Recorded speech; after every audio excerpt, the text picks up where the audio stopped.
I'm your co-host for the NFL show, Mike Goodpaster. Right now, I'd like to welcome in my legendary co-host, a member of the Indiana Basketball Hall of Fame, Indiana Hoosier, 1981 national champion, Steve Risley. How you doing, Steve?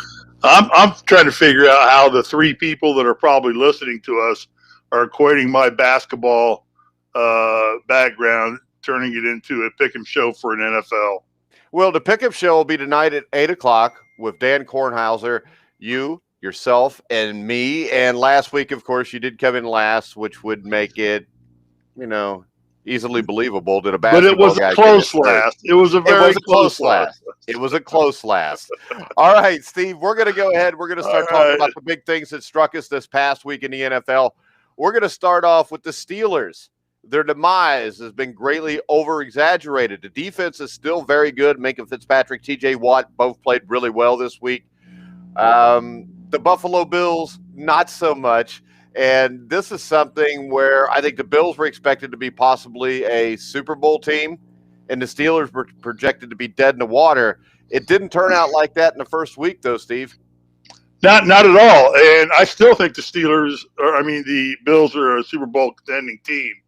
I think first week you don't make a season-ending judgment on a team after the first week, and you know that better than me. But they caught a Steelers team that has probably remanufactured itself. You know, Roethlisberger only throws for 188 yards, doesn't really set the world on fire with his air game. Rushing, what they do rushing, 45 yards out of Nate Harris. Is it not Nate Harris? Najee Harris. They had Najee 75 Harris. yards total, but the thing Total, that strikes me here, though, Steve, is this. Big Ben last year at the end of the year where they yeah. fell apart after going 11-0, he was throwing interceptions. This game, he was efficient. I was getting ready to say that, yeah. Yeah, and with their defense, if he's efficient and doesn't turn the ball over, they're going to be hard to beat. And I think the thing we've seen with Mike Tomlin is this. Just when you think they don't have anything to win with, Mike Tomlin is a better coach with less talent, if that makes any sense. I think it makes a lot of sense. And I was going to bring up the 2 points that you just talked about was I think what set the Steelers into a higher gear was no turnovers in this game really for them. No fumbles and no interceptions. They had good ball control. Like I said, Roethlisberger only throws for 188 yards, but they're useful 188 yards. He moved the change for this football team and put them in position to score every time, and then they got the job done. Tomlinson, are we ready to say he is one of the 2 or 3 best coaches in the NFL right now? Are we ready to go that far, or is that still a little bit of an exaggeration? I think he's been in there for a long time. I think the questions come when he has more talent. He seems to do less.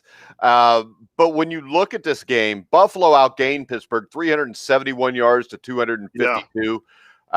Total plays, 79 for the Bills, 55 for the Steelers. Really, if you would have just shown us this game summary, we would have thought the Bills won this game by 2 touchdowns. And I think that's what makes the Steelers so dangerous because they can win ugly. Right. And I think that the yardage and the stats that the Bills put up is what convinces me they still are a Super Bowl team. Every team's going to make tweaks and check things and checks and balances and things they need to alter a little bit.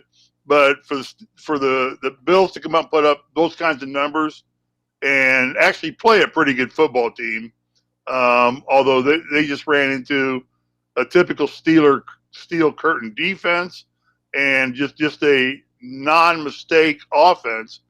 They hit a buzzsaw. Yet the game was at Buffalo. So, you know, they had some home field advantage there. They didn't play well. But I see this as more of a redemption for Pittsburgh than I do a really negative thing for the Bills. Every team's going to lose a game here or there. Get this thing out of the way. Know what you got to do. The problem is they're going to have to go to Pittsburgh and play Pittsburgh again. Not necessarily. They won't necessarily have to go back to Pittsburgh and play They're Pittsburgh. not in the same division. They only play once unless they play in the playoffs. Well, that's right. They're not. That's right. They're not. Come on, Steve. All right, That's right. next up, we got my favorite game of the week. Aaron Rodgers and the Green Bay Packers. Are they in trouble? They are in trouble. I mean, to me, Aaron Rodgers looked uninterested in this game. He looked entirely uninterested. I mean, I think he's thinking the Jeopardy position is now open again. and he may just want to go back and do that. I mean, his hair's all grown out. He's gone to Hollywood. I don't think he has any interest in being in Green Bay. It doesn't appear that. Now, again, I hate to judge somebody's character or abilities or season off of one game, but Aaron Rodgers showed me in this one game that he didn't come prepared to play this game. Well, the entire team showed up unprepared. The offense, the defense, they were totally dominated from the start. Jameis Winston, 14 for 20, 148 yards, 5 touchdowns. That's a stat line you don't see very often. Alvin Kamara, 83 yards rushing. Tony Jones, 50 yards rushing. You throw in Jameis Winston's 37. This is a game that the Saints are just a better football team than the Green Bay Packers all the way around. They outgained them 322 yards to 229 yards. They forced Aaron Rodgers into 2 horrendous interceptions. Rodgers only threw for 133 yards. I think this tells us 2 things. Number one, the Green Bay Packers, and I know it's just 1 week, but I think by looking at the defense and the lack of running game they had in this game, the Green Bay Packers may not be very good. And the New Orleans Saints, they switched the quarterback, but they're still one of the most talented rosters in the NFL. Yeah, and you were harping on that. I know when we did the Pick'em show last week, you were pretty well hung up on staying solid behind the Steelers, and were claiming they were one of the better teams that had a better roster, and it boded out here. I think the big question that we'll take away from this game right now is Jameis Winston going to be able to put this kind of leadership up every game, or at least the bulk of them? That's going to become critical. I mean, again, not overwhelming stats in terms of player of the week, but he methodically got things done for this football team, played within himself, and led this football team, I thought, which was great. But we've seen him at Tampa Bay, where he's been anointed this starting status, and just did it for a couple games and then just vanished. Yeah, but the difference is here. I mean, remember, the year he led with 30 interceptions, he also led the NFL with touchdowns. And right now, he's playing on a team where he doesn't have to force the ball. He doesn't have to make a huge play for the team to win. He just has to stay within the framework of the offense. And as we talked about with Big Ben, just not turn the ball over. If he doesn't turn the ball over, there's enough talent there. He can take the Saints to the Super Bowl. No, of course. They're fighting over one dog bone. Knock it off. We'll get them too, Steve. I know. Well, they have to. The only ones in the room. All anyway, and Aaron Rodgers has been prone to throw stupid interceptions his entire career. You've always seen usually just in the playoffs, though. Okay. Well, in games that count, and opening game of the season is always one that counts, especially against an opponent like the Saints. So I think this game, we have to watch both these teams a lot in the next couple of games and see how they each manifest out. Was this just a non-being prepared game for the Packers? They're going to rebound, and is Jameis going to be able to keep leading this team like he needs to utilize all the talent on his football team? But this was a fun, good game to keep an eye on and watch. All right, next up, the Indianapolis Colts ran into Russell Wilson. It almost seemed like the 2013 Seattle Seahawks. Their defense was suffocating. They ran the ball well. And Russell Wilson seems like every pass he throws is a touchdown, Steve. That was a fun game for you Colts fans, wasn't it? Well, I tell you what, I think any pass, any good quarterback's going to throw against the Colts is sure maybe a touchdown. We got Matt Stafford coming in this week into Indianapolis, who is coming off a hot game with the Rams. I think the story here is the Seahawks are a good football team. Russell Wilson is now establishing himself as the highest echelon quarterback in the NFL. He's in that elite group. I think he's moving toward that. I think he's always been just a step short of it. And maybe it's because he didn't quite have the team around him he needed to have. Although this is a Super Bowl winning team. But then I look back and what the Colts gave him was The Colts up front defensively on the defensive line are solid. They've got a solid defensive line. Their linebacking core may be as good as any in the NFL. But when you get past that linebacking core, it's over and done with. Our defensive backs are cherry-picked, ripe to be picked, however you want to describe them. And I think good teams are going to realize that. And you're going to see a quarterback like Matt Stafford who can accurately throw the ball deep, pick the Colts apart again. I think until the Colts spend some money on a solid defensive backfield, despite however good they are offensively, they're going to struggle. They're looking possibly at being 0-3 or 1-4. Well, they're possibly 0-5 because of the first 5 games. The one good thing for them, and we'll talk about it a little bit, is the Tennessee Titans completely laid an egg at home, just like the Colts did. But the thing that surprises me or really bothers me here if I'm a Colts fan, Carson Wentz played all right. But when you got Jonathan Taylor averaging 3 yards a carry, Nyheim Hines averaging 3.8 yards per carry, that kind of kills it here. The Colts' offensive line was not the juggernaut we thought they would be, at least in game 1. And to me, the Seattle Seahawks, LA Rams, Arizona Cardinals, San Francisco 49ers, those 4 teams may be the 4 best teams in the NFC, and they're all in the same division. Right. Yeah. Yeah, and the Colts got to play them all. So they're in trouble. So, all right, let's talk about the Rams. The Rams bludgeoned the Chicago Bears. Matthew Stafford was the opposite of Aaron Rodgers on Sunday night, Steve. That was a guy that looked like he was having a blast playing. I think it's because he wasn't stuck in Detroit. Well, do not be stuck in Detroit.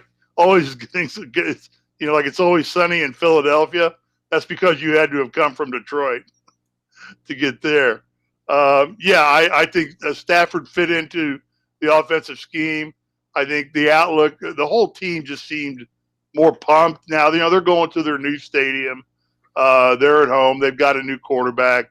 They've wrestled and struggled with Goff for years, 3 years. They have a whole new outlook. So that shouldn't be unexpected. The Rams inherently are a very good football team. Defensively, they're as solid as anybody. Stafford does have the arm to throw the ball anywhere on the field he wants to. Short. He's accurate enough to throw the short passes across the middle, and he's got the strength to throw the deep passes, as he proved. Yeah, we look at the Bears. Andy Dalton, 27 for 38, 206 yards, 1 interception. David Montgomery ran the ball, almost 7 yards per carry for 108 yards. Offensively, they didn't look bad. They didn't look great. I think right now, I was one that thought maybe you should start Justin Fields right away. But I think that you let Dalton roll these first 4 or 5 games and then bring Fields in. But I don't think Dalton played poorly. Dalton played the way Dalton plays, which means he's a slightly above average quarterback who could keep you in games. The problem is for Dalton to win and be successful, he's got to have a lot of talent around him.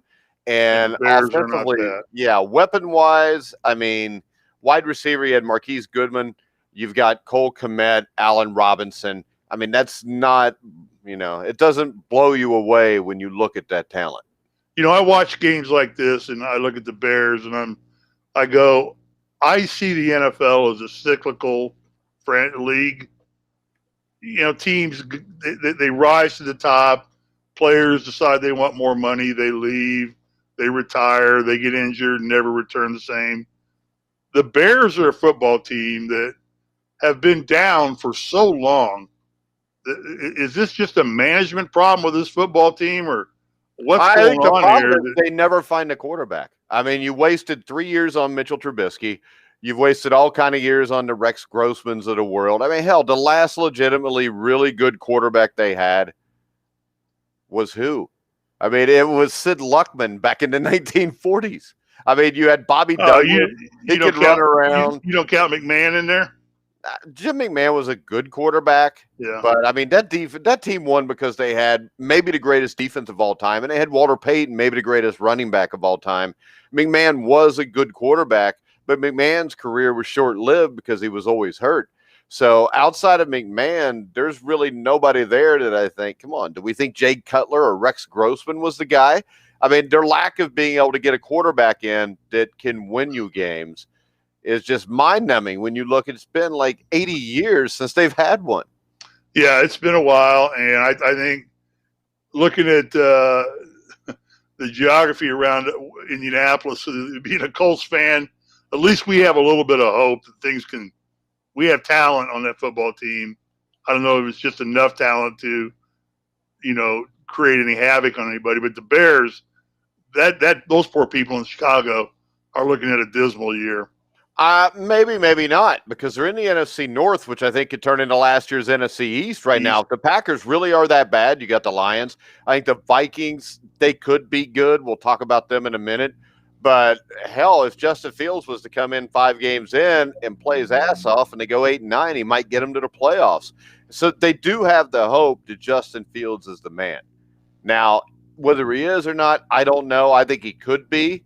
But I think there is hope in Chicago just because Justin Fields is there, and we really don't know what they have yet. Well, if that is the case, Mike, and we see how bad the Bears looked, and I don't put it on Andy Dalton's shoulders at all. I think Dalton gives you 110% every time he steps on the field.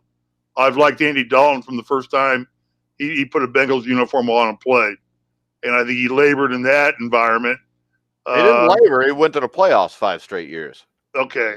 Yeah, but still, were they really – they got to the playoffs, but were they a Super Bowl contending team? Yeah. In 2015, if Dalton doesn't get hurt against Pittsburgh in Week 13, I think the Bengals would have been in the Super Bowl. That was a 10-2 team. Dalton, I think at that point, was 29 touchdowns, 7 interceptions, or 27 touchdowns, 9 interceptions. Okay. It was his best year, and he got hurt because just like Chicago, the Bengals are cursed. Let's go ahead. And let me get back to my original question and end it on this. I'm sorry. Why don't you just dump Fields in there right now?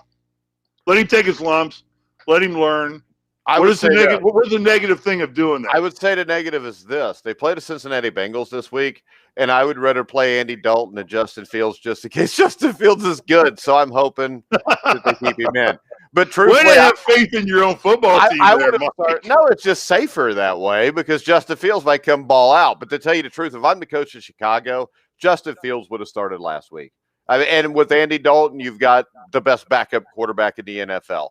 So if something goes wrong, but I also know this. It's a lot easier to not lose your team if you start off with Dalton and go to Fields. If you start with Fields, you kind of got to stay with him because you can't really go back to Dalton. So once you make the switch and you go to Justin Fields or almost any rookie quarterback, you're kind of married to them for the rest of that season to see what happens because they were a first-round pick. They were picked highly in the first round. A lot's expected. So it's really hard to take that guy, start him at the start of the season, and bench him in week 4. It kind of kills the whole point of everything, I think. Point well taken. I say get him in there as quick as you can and use it as a developmental year for him and go ahead and play him and stick with him. I mean, the Bears are not going to be a challenge to anybody this year. I mean, I would bet yes, they will. They play Detroit. When we do the pick 'em show tonight, I will bet the Bengals are favored. Actually, the Bengals are 3-point underdogs in Chicago. First line. Okay.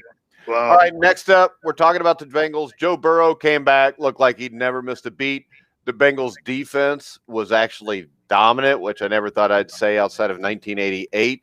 The Bengals win this game 27-24. My only concern is Opie Taylor, once again, screwed the pooch.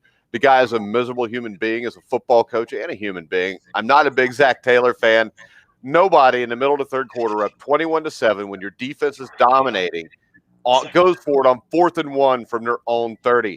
That mistake right there almost cost the Bengals this game. As the next thing you know, 3 plays later, the Vikings are in the end zone, and then it's a dogfight from then on out. But with Joe Burrow, 20 for 27, 261 yards, 2 touchdowns. Maybe more importantly, Joe Mixon, 29 carries, 127 yards, and a touchdown. I mean, I think this is a huge win for the Bengals. If they can string 2 together and beat the Bears, this is a team, talent-wise, is good enough to go to the playoffs. Coaching-wise, once they get there, they're not going anywhere, though. Yeah, and with the Bengals showing potential as much as they are, and then the Steelers coming back and playing like they're playing, we're all talking about Cleveland This is not going to be an easy road for Cleveland to meander Well, down. everybody talked about Cleveland and Baltimore, and right now, Baltimore. Yeah. Cleveland and Baltimore Exactly. are the two teams without a win right now. Yeah, they both lost, and you're looking at. I mean, Pittsburgh looks solid. The Bengals, if they can keep him healthy, which God bless, I hope we do, Burrows is the real deal. I mean, he's an upper echelon quarterback in the NFL, potentially right now, not waiting the usual 2 to 3 years to get these guys like we saw Sam Darnold kind of come into. I'm sure we'll get to the Panthers later on, but he's ahead of that curve right now. Burrows is. And yeah, I think right now Joe Burrow, out of anybody that's 2 years or less in the NFL, I know everybody talks about Justin Herbert. I mean, Joe Burrow is better than Herbert. Well, Herbert's better surrounded with better talent. I don't think he is. And better coaching. Well, that's a no-brainer. Goes without saying. Yeah. But, I mean, if you look at this, you got T. Higgins, Jamar Chase, who was unreal in his first game, 5 catches over 100 yards and a touchdown. Joe Mixon.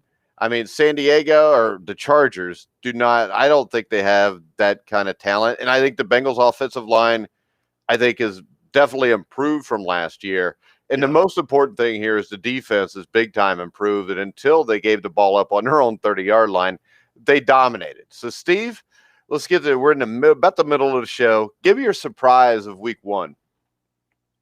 Surprise of week 1.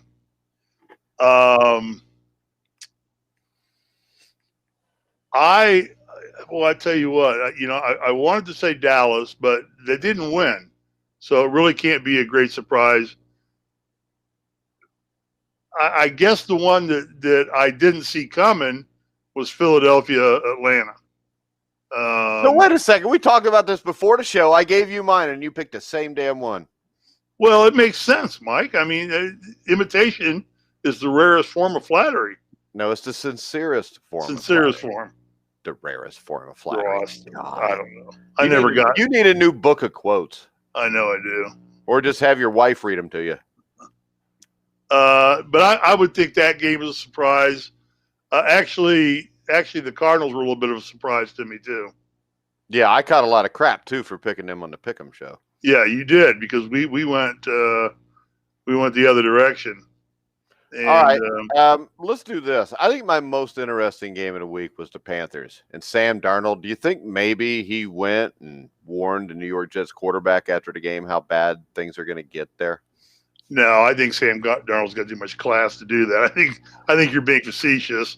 No, I'm just saying he ought to go warn him, because I mean, what happened was in this game we saw everything that made Sam Darnold. What made people believe Sam Darnold was a failure in New York, which there was no offensive line. There's no weapons to throw to.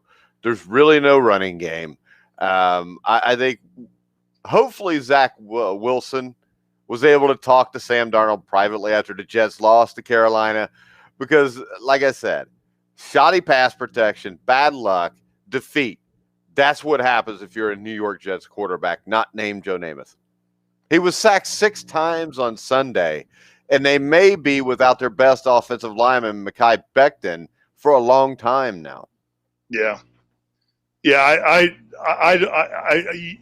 the Jets are just one of those teams where you stretch to find any kind of compliment to give that football program. And again, that's another one that has been in the tanks for so long that it's hard for me to believe that they don't cycle up to the top with some draft picks and some trades or something. But I'm amazed, Mike, that you're sitting here doing this show with me and you're not in management or coaching in the NFL. I don't want to. All right, next up, Teddy Bridgewater. You don't want $10 million a year? No. Why do I want $10 million a year? That's just more problems. Okay. All right, Teddy Bridgewater in Denver. I know Dan Kornhauser on our NFL Pick'em show said he was going to be they were his surprise team for this year.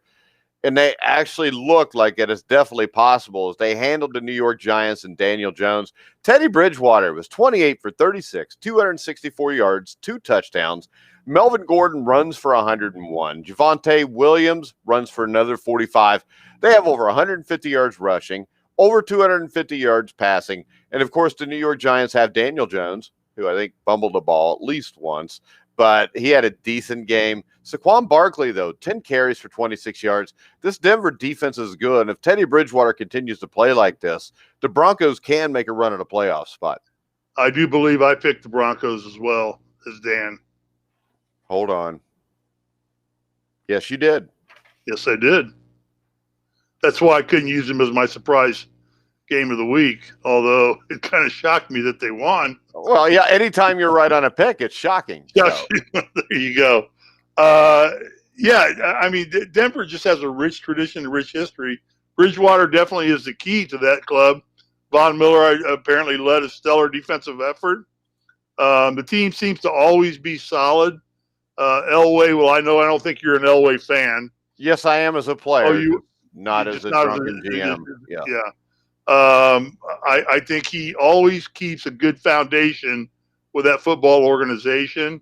And then just by adding 2 or 3 players or getting somebody like a Bridgewater to rise to the level of where he needs to be, I think Denver is always in the hunt. Every year, when have you ever seen Denver just fall flat on their face and be out of it? 3 or 4 years, Steve. Yeah, but still, they finished in and around 500, didn't they? I don't think so. Okay. But we'll go ahead and get off of that. The New England Patriots got stripped. Mac Jones played well, made a couple huge throws, especially on, I think it was 3rd and 5 or 4th and 5 on that final drive before Damian Harris fumbled the ball at the 9-yard line. It was a killer because they were set up to win this game. But, ex-New England cornerback, now with the Miami Dolphins, Eric Rowe ripped the ball out of Harris's grab at the Miami 9-yard line. That was pretty much it. But Mac Jones looked sharp. The defense was good as advertised. I think the Patriots are contender to win this division.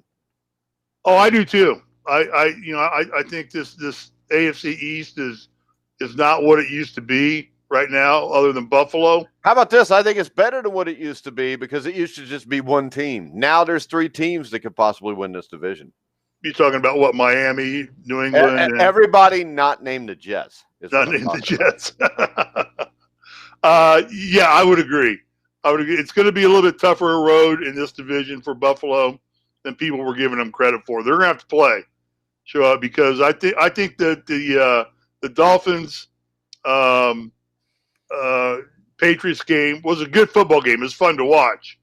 It was good. It was a fairly well played game for 2 really young quarterbacks running their offenses, moving the ball, and it came down to one play.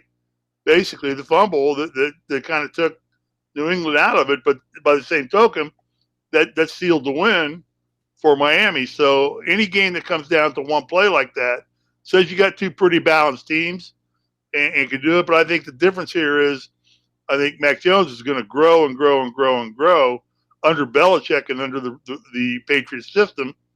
And I think he's got a better opportunity to get better quicker than does Tagliatue. Tyler, what? I don't know. Tagliatue.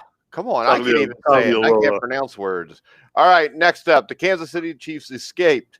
The Cleveland Browns, basically for 50 minutes, beat Cleveland Browns gave him a gift.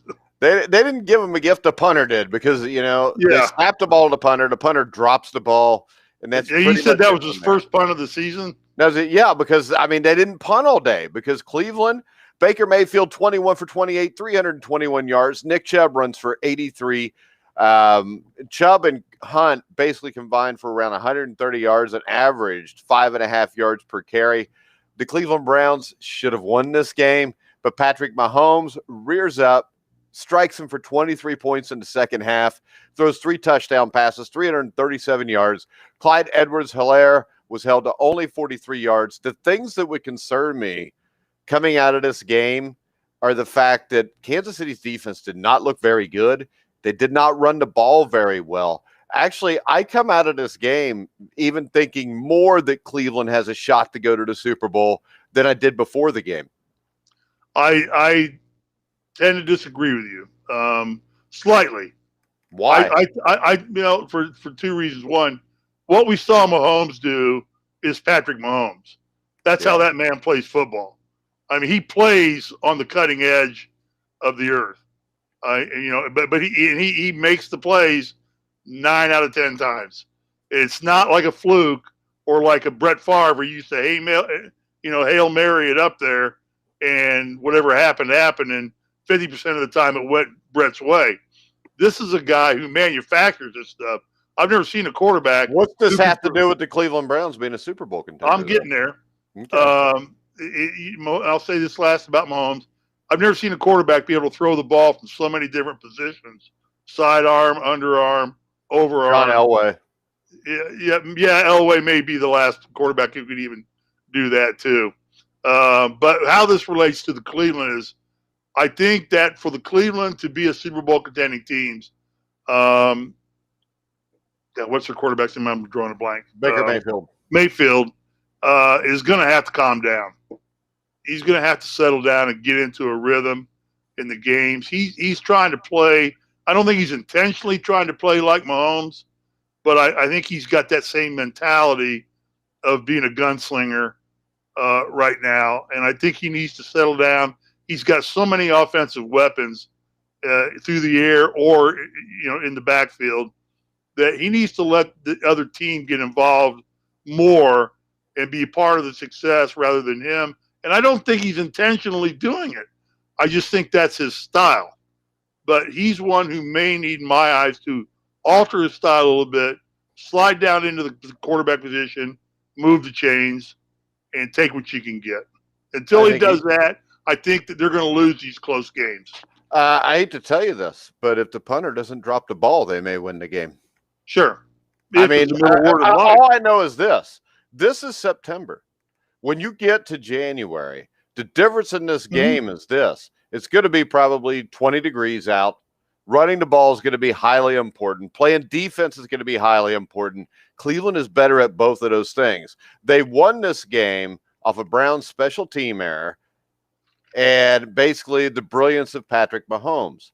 My issue is when you can't run the ball against Cleveland, eventually this is going to catch up. We saw this last year. They barely got past the Browns in the playoffs. They barely get past them in this game. This is why I believe they are more of a Super Bowl contender than before. It doesn't mean that I think Kansas City's less of a contender, but the fact that they could run the ball. I mean, Cleveland for the game averaged 8 yards per play. Kansas City averaged 7 yards per play. My thing is this. I think if you get bad weather and this game's played, whether it's Kansas City or Cleveland when you get to the playoffs, I think that is very conducive to the team that can run the ball because you can keep Patrick Mahomes off the field. I also think if you keep Jadeveon Clowney and Myles Garrett healthy all year, they're going to get better as they go. They're going to be able to rush the passer better. And what we saw last year in the Super Bowl was Tampa Bay beat Kansas City because they pressured Mahomes. He didn't have time to make those plays, and he had to try to just pull stuff out of his butt to win the game. That's why I think Cleveland has a better chance. It doesn't mean Kansas City has less of a chance. I just believe more in what I saw with Cleveland because they did go toe-to-toe with the Chiefs for 60 minutes and just came up a little bit short. Point well taken, no doubt. But I also believe that while I don't think that Kansas City has the running game that Cleveland does, they play in the same kind of weather. I mean, it's definitely longer cold season in Cleveland than Kansas City, but Kansas City will bite some cold temperatures on you as well. Yeah, and they won't be able to run the ball. That's good. But it gets to my point. I don't know that there's a quarterback who utilizes his tight ends on short yardage situations than Mahomes does. That's probably Kelsey back there. Actually, there is. His name is Tom Brady, and the other one is Jimmy Garoppolo. Now, the thing you got to take away from that is this: also, all three of those guys have the 3 best tight ends in football. Right. That has more to do with anything else. And David Njoku, I mean, that is a difference in Cleveland's offense. And Njoku's not a bad player, but he's not one of those guys. He's not a Darren Waller, who we saw. Waller had a huge hand in the Raiders upsetting the Ravens, which we'll talk about in a minute. But I think this is very possibly this week one matchup is the same matchup we'll see in the AFC Championship game. I would say at this point, you would point to that game as being where it'll go. I think Buffalo's only getting better, and we'll have to see. I don't put any stock in Buffalo losing in week one. How about this? I do. I put stock in the fact that their offensive play calling is horrible. And I think this. I don't think the Bills are going to win the AFC East. Okay.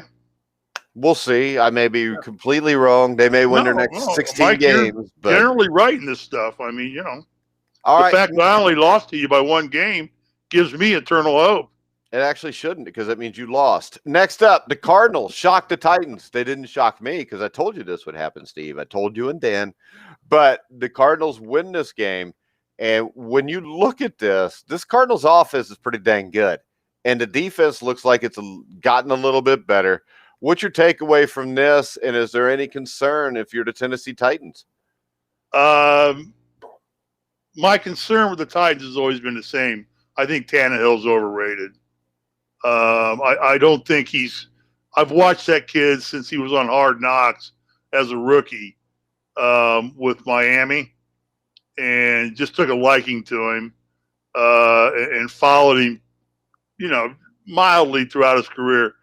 He just never has produced game-winning plays by himself. I mean, he's always had running backs back there, strong defenses around him, or not winning at all for the big part in Miami.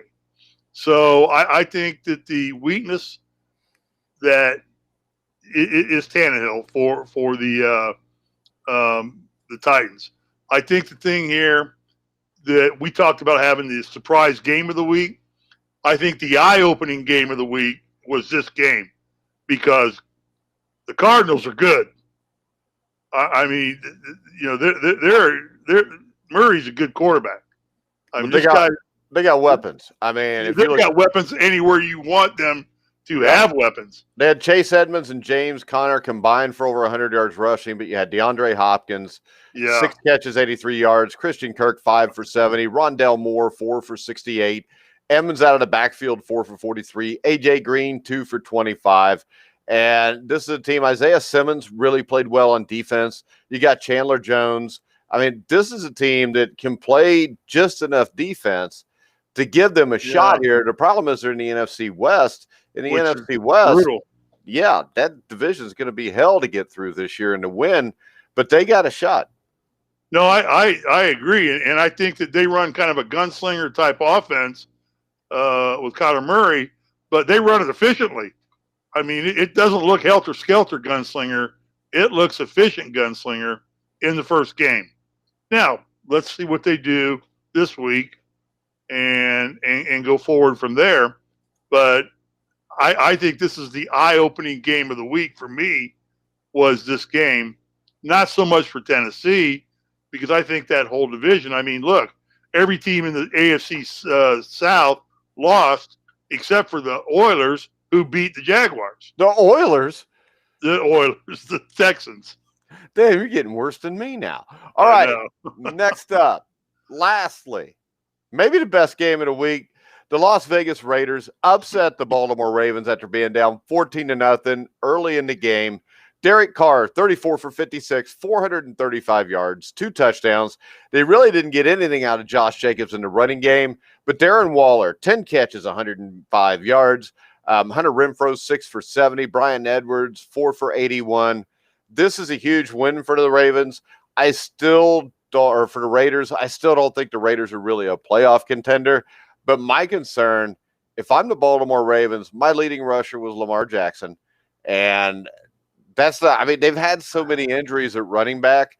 I don't know if this team can recover. I think, yes, I agree. I think that Baltimore will press to make the playoffs based on Pittsburgh, Cincinnati, and Cleveland. In that, I think they'll press because they are a very one-dimensional offensive team. They basically have Jackson, and that's it. And he doesn't want to throw the ball. He wants to run the ball. The problem here is this: their next game, they host the Chiefs, then they go to Detroit, which is all right, but then you're going to Denver. You host Indianapolis, you host the Chargers, you host the Bengals, you host the Vikings, you go to Miami. I mean, then you get the Bears, which may be an easy one, but then it's, you got Cleveland coming to town. You go to Pittsburgh, you got Cleveland again. Yeah, you got the Packers, you got the Bengals, you got the Rams. I mean, this is their schedule's a bitch. I can say right now unequivocally, there is no way the Baltimore Ravens make the playoffs this year. Well, I said it before you did here in this little segment that they're struggling. I never, I got to see what other teams are going to see. I got to see how much the Bengals hold up. I hope they do. I'd love to see Cincinnati in the playoffs. I think they deserve it. I think it's nice to see you smile every once in a while. I'm not smiling. But maybe if they made the playoffs, you might smile for us. No. Okay. I've seen him make the playoffs. You got to win. You got to win. All right. But I agree. All right, Steve. Tonight, NFL Pick'em Show Week 2 with myself, you, and Dan Kornhauser. We will be on at 8:00 live on the Grueling Truth Facebook page. You can also find us live on YouTube and like 300 other different places. Steve, anything you want to say before we wrap it up? Yeah, I want to give a shout out to my Dodgers who clinched the playoff spot already. Okay. All right. Well, that's big news. They're really. In. They're 40 games above 500. How are the Reds doing? The Reds actually are a half game out of the playoff spot where they would play the Dodgers, so it doesn't really matter how many games above 500 you are. And the question is, how many games above 500 are in New York or are the San Francisco Giants? They're 41 games above 500, or 42 and a half. We're 2.5 games behind them. So there you go. So you're not even first place in your division, neither. No, we're not. But we had two best records in baseball. Well, good for them. Nobody cares about baseball, though. So it's just boring. I didn't care until I moved to L.A. You don't care now. You don't care now. When's the last time you watched the Dodgers game from start to finish? Last night. Played the Diamondbacks. Sleeping for 3 hours in the middle of it does not count as watching the game from start to finish. No, we do, because the games come on. Well, it was a 7:00 game last night. I love it when the Dodgers go to the East Coast because you dive into the pool, you swim, you turn the game on the TV out by the pool, and you just play around in the pool with the dogs and watch the Dodgers play. All right. Sounds exciting, Steve. All right, guys, we're going to wrap it up. Make sure you check us out tonight on the NFL Pick'em Show live at 8:00 Eastern. Check us out there on Facebook. You can also get all of our shows on iHeartRadio, Spotify, Spreaker, Stitcher, over 300 different places you can find us on the internet. So make sure you check us out. You can follow me at Grueling Truth. You can follow Steve Risley at SRisley34 on Twitter. But for now, for Steve Risley, I'm Mike Goodpaster. You've been watching and listening to The Grueling Truth, where the legends